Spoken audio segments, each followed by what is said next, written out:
بلال حسب معمول تشریف لائے، حاضر ہوئے حضور صلی اللہ علیہ وسلم کو بتانے کے لیے کہ جی اذان دے دی گئی ہے تو تشریف لائیے۔ تو جب انہوں نے حضور کی یہ کیفیت دیکھی تو انہوں نے کہا کہ حضور کیا معاملہ ہے کہ آج آپ بڑی اب نارمل کیفیت میں ہیں، آپ پر یہ گریہ کیوں طاری ہے؟ تو آپ نے فرمایا کہ آج مجھ پر یہ آیات نازل ہوئی ہیں تو میری یہ کیفیت کیوں نہ ہو۔ اور پھر آپ نے فرمایا کہ جو ان آیات کو پڑھے پھر ان پر غور نہ کرے، اس کے بارے میں بڑے سخت الفاظ آپ نے استعمال کی، مجھے وہ یاد نہیں ہے۔ ان فی خلق السماوات والارض واختلاف اللیل والنہار لآیات لأولی الالباب، بے شک آسمانوں اور زمین کے تخلیق میں اور رات اور دن کے آگے پیچھے آنے میں، الٹ پھیر میں نشانیاں ہیں اولی الالباب کے لیے، ان لوگوں کے لیے کہ جو کائنات کا لب لباب ہیں۔ یعنی کائنات کا لب لباب ویسے کون ہے؟ انسان۔ اور پھر انسانیت کا لب لباب کون لوگ ہیں؟ کہ جن کو اس کائنات میں آسمانوں اور زمین کی تخلیق میں رات اور دن کے الٹ پھیر میں نشانیاں نظر آتی ہیں۔ اب نشانی کسے کہتے ہیں؟ نشانی کہتے ہیں کسی ایسی شے کو کہ جو آپ کے علم میں کوئی اضافہ نہیں کرتی بلکہ آپ کو کوئی بھولی بسری بات یاد کرواتی ہے۔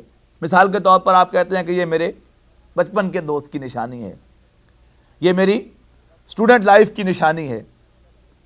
اب یہ ڈاکٹر امجد اور ڈاکٹر نعیم ہیں جو کہ اب یہ کالج میٹ ہیں، تو اب جب بھی یہ سامنے آتے ہیں تو مجھے اپنا زمانہ طالب علمی بھی یاد آتا ہے، اور جب یہ اسٹوڈنٹ تھے اور میں وہاں پر ٹیچر تھا اسلامک اسٹڈیز کا، وہ زمانہ بھی یاد آتا ہے۔ تو گویا نشانی، تو آسمان اور زمین کو نشانی قرار دیا ہے کہ پہلے کوئی شے معلوم تھی کہ جس کو انسان جو ہے وہ جب دیکھتا ہے اس کائنات میں مختلف چیزوں کو تو وہ نشانیاں بنتی ہیں۔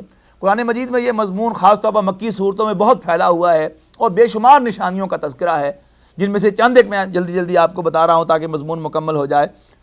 سورہ واقعہ کے اندر 4 نشانیوں کا ذکر ہے کہ افرأیتم ما تمنون، کیا تم نے دیکھا کہ تم کیا ٹپکاتے ہو عورت کے رحم میں؟ انتم تخلقونہ ام نحن الخالقون، کیا تو اس سے بچے کی تخلیق تم کرتے ہو یا ہم اس کے پیدا کرنے والے ہیں؟ پھر فرمایا کہ کیا تم دیکھتے نہیں کہ تم کیا بوتے ہو، ایک بیج زمین میں بوتے ہو اور پھر پوری فصل جو ہے اس سے نکلتی ہے اور 700 دانے جو ہے اس سے پیدا ہو جاتے ہیں۔ انتم تزرعونہ ام نحن الزارعون۔ پھر فرمایا یہ آگ جو تم جلاتے ہو، دیکھتے نہیں کہ یہ درخت جس کو جلا کر تم لکڑی کو آگ جلاتے ہو، اور وہ تم نے پیدا کیا تھا یا ہم اس کے پیدا کرنے والے ہیں؟ اور جو پانی آسمان سے نازل ہوتا ہے، جو پانی تم پیتے ہو، اس کو بادلوں میں سے تم نے اتارا تھا یا ہم اس کے نازل کرنے والے ہیں؟ ترتیب میں یہ پانی کا ذکر جو ہے پہلے ہے، آگ کا ذکر بعد میں ہے۔ پھر سورہ نحل کے اندر فرمایا گیا یہ تم دیکھتے نہیں چوپایوں کو کہ وہ کھاتے تو بھوسا ہیں اور چارہ ہیں، اور تمہارے لیے گوبر اور خون کے بیج میں سے اللہ تعالیٰ تازہ دودھ نکالتا ہے۔ بڑی عجیب نشانی ہے یہ بھی کہ گائے جب بھینس جب زندہ ہے یا بکری جب زندہ ہے تو اس زندہ کے آپ تھنوں کو دوہیں گے تو اس میں سے دودھ نکلے گا۔ کوئی شخص جو ہے وہ نائف لے کر چاقو لے کر جو ہے وہ کاٹ کے دیکھنا چاہے کہ میں دیکھوں یہ خون یہ کہاں سٹور ہے دودھ کا، تو کیا نکلے گا؟ خون نکلے گا۔ اور گہرا چلا جائے گا تو گوبر تک پہنچ جائے گا، لیکن وہاں سٹوریج دودھ کا نہیں ملے گا، بالکل انسٹنٹ ملک جو ہے اس وقت جو ہے وہ تازہ بن کر وہاں سے آ رہا ہے، اسی وقت ڈسٹل ہو کے آ رہا ہے خون میں سے، تو ایک نشانی ہے۔ پھر شہد کی مکھی کے بارے میں فرمایا کہ دیکھو یہ شہد کی مکھی پھولوں پر صرف بیٹھتی ہے، پھلوں پر اور پھولوں پر، اور پتہ نہیں کچھ چوستی بھی ہے کہ نہیں چوستی، لیکن بیٹھتی ہے اور پھر جا کر تمہارے لیے لذیذ شہد بناتی ہے جو تمہارے لیے باعث شفا ہے۔ پھر اور بہت سی نشانیوں کا تذکرہ فرمایا، آسمان کو دیکھو، زمین کو دیکھو، دن کو دیکھو، رات کو دیکھو، سورج کو دیکھو، چاند کو دیکھو، ہواؤں کو دیکھو، بادلوں کو دیکھو۔ اب ان سب کا حاصل کیا ہے کہ ان کو دیکھ کر انسان یہ اندازہ لگاتا ہے کہ یہ سب کچھ بنا تو میرے لیے ہے۔